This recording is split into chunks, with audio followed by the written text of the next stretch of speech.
E.N.D here. Today we're going to discuss the ages of Magic the Gathering and how these ages impacted our beloved game. Magic the Gathering has a history of over 25 years. Masters 2025 was released to commemorate 25 years of Magic the Gathering. Therefore, I have divided the history and all sets released for Magic the Gathering into ages. Let's begin with the first age, the beginning, or we call it also the Genesis age. That is Alpha and Beta. Alpha and Beta are the first two sets released in Magic the Gathering. Here I have a dark ritual from the Alpha set. You know, with the round corner, that's how you distinguish Alpha from Beta. This is the beginning of Magic the Gathering. This was what Magic the Gathering began. Obviously, these two sets, they are very expensive. Cards from these two sets, they are very expensive. And they are not legal in Standard. They are not legal in Modern unless they have been played. They have been released in a Standard deck. And they are legal only in Vintage or Legacy only if they were printed in that format. This is the first age. Alpha and Beta. Alpha and Beta nowadays are collector items, are investment items, and really and truly, that's the first age of Magic the Gathering. The second age of Magic the Gathering, that is Vintage. Vintage, we're talking about Arabian Nights, Antiquities, Legends, The Dark, Fallen Empires, and Homelands. This is a sealed box of Homelands. We're talking about the Vintage age.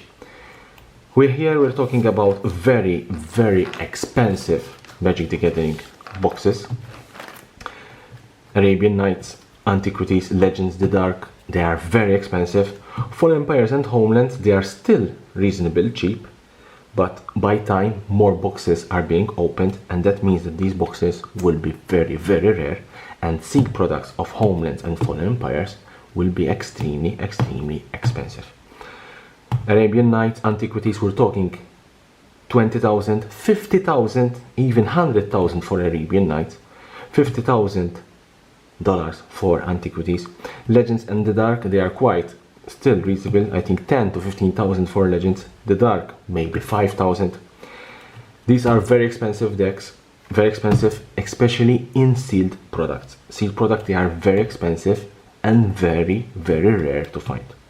Fallen Empires and Homelands are the entry if you want to buy products from this age sealed. That's the Vintage. Now, we are in the reserve list age. This particular age, we're talking about Ice Age, Alliances, Mirage, Visions, Weatherlight, Tempest, Stronghold, Exodus, and Erza's Saga. That is Legacy and Destiny. We're talking about sets like Visions, very, very expensive products. All these in sealed, they are very expensive, very difficult to find. We're talking about even Ice Age, Alliances, and Mirage. We're talking about $2,000 in sealed.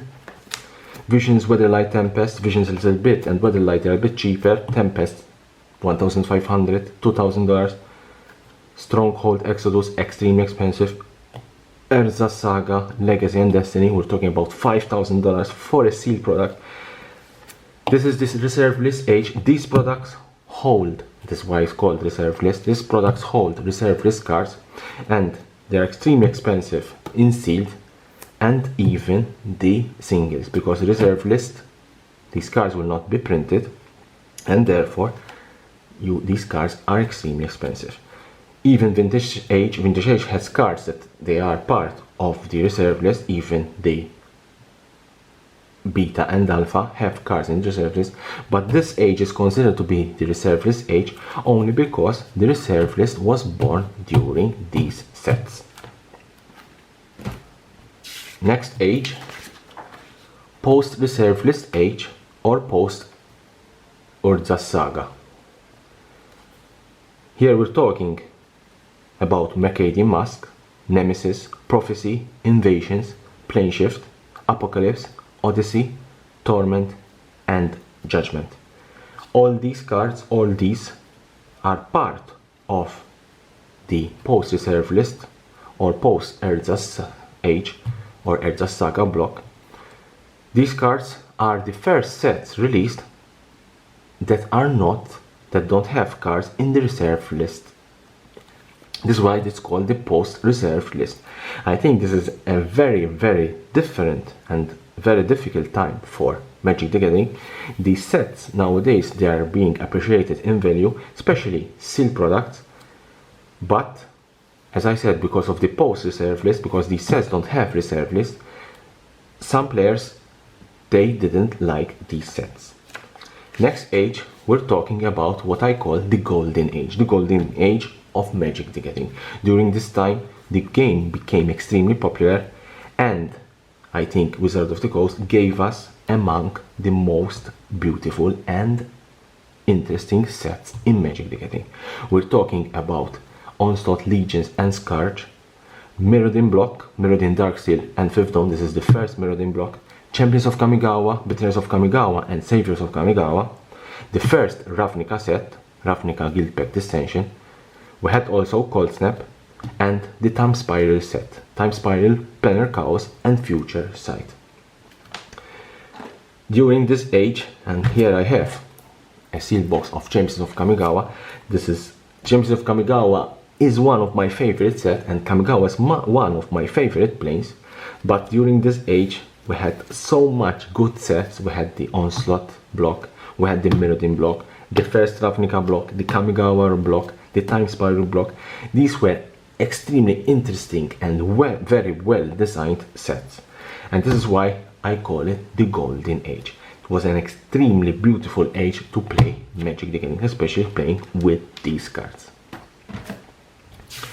Next age, we have the recession age. The recession age, these are the sets released during the recession of 2008-2009. Lorwyn and Morningtide, Shadowmoor and Eventide, and the Alara block, Shards of Alara, Conflux, and Alara Reborn. Because of the recession, here I have a sealed box of Lorwyn. These are extremely interesting and very good set, but because of the recession, we have a very low print run. Obviously, Magic the Gathering was in the downfall. Obviously, a lot of people suffered from the recession. A lot of people were not buying booster packs, booster boxes, were not playing the game. It was a little bit expensive at that time because of the recession, and therefore we had these sets, very good sets, very beautiful sets, very well designed, but unfortunately they were not well received because of the recession, and there was an extremely low print run of these sets. If you want to buy a sealed product of Lorwyn, Morningtide, Shadowmoor, Eventide, the Alara block, you have to fork out at least $1,000 depending on the set. Even though these are part of modern and can be reprinted, sealed product of this age is very expensive. The next age, we have what I call the second golden or post-recession age. Why it's a second golden age? Because during this age we had another good amount of interesting sets, very well designed, very well printed. We're talking about the Zendikar, the first Zendikar block, Zendikar World Wake, Rise of the Eldrazi. We had the Scars of Mirrodin, the second Mirrodin block, Scars of Mirrodin, Mirrodin Besiege, and New Phyrexia. And we had also one of the most beloved sets in Magic the Gathering. We have the Innistrad block, Innistrad Dark Ascension and Avacyn Restored.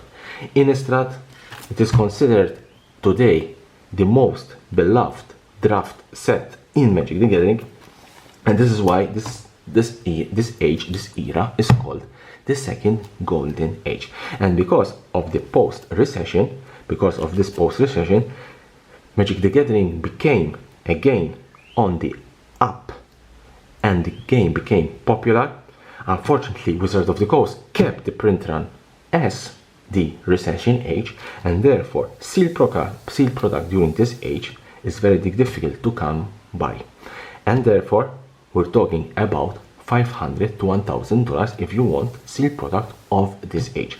Zendikar, World Wake, Rise of Eldrazi, you don't find this type of products for less than $1,000. Scars of Mirrodin, Mirrodin Besiege, New Phyrexia, $500 each box. Innistrad, Dark Ascension and Avacyn Restored. Dark Ascension and Avacyn Restored, they are still a little bit cheaper, $200 to $300, but Innistrad not less than $500. This is why we call this age the second golden age. Next one, the boom or mass printing age. Wizards of the Coast saw that the game became extremely popular because of those sets. Those sets really and truly brought a lot of players in the game, and we are in the boom and mass reprinting age. During this age, we're talking about the Return to Ravnica block, Gatecrash, Dragon Maze, Theros block, Theros, Born of the Gods and Journey into Nyx, and the Khans of Tarkir block, the Khans of Tarkir, Fate Reforged and Dragons of Tarkir. During this block, there was a mass printing of these sets. Magic the Gathering was on the boom, was extremely popular. A lot of players joined the game. During these sets, and therefore they increased and mass printed the products, and therefore seed products during this age, they are quite cheaper. We're talking here about $100 to $200 depending which box. Very difficult to find seed product during this age for more than $200. All these sets range between $150 and $200, including my sealed box of Journey into Nyx. The next age, and you can see that we're coming very slowly to our age, we call it the post-boom and masterpieces age. Battle of Zendikar saw the first masterpieces reprint, that is the expeditions. We had the Shadows over Innistrad and Eldritch Moon. They don't have masterpieces, but Kaladesh and Amonkhet, those two blocks have masterpieces. We're seeing the inventions and invocations of Kaladesh and Amonkhet.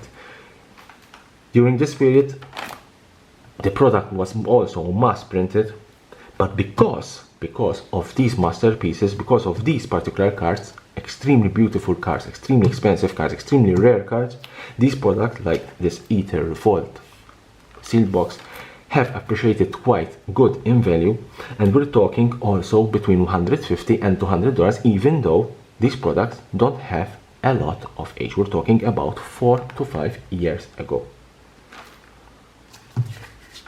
The next age, the Bolas Arc, or we call it also the Nostalgia age.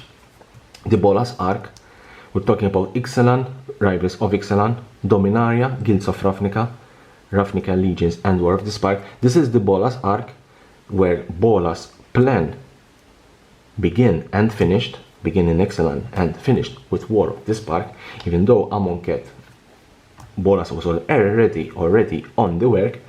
We call it also the Nostalgia age because of Dominaria and Ravnica.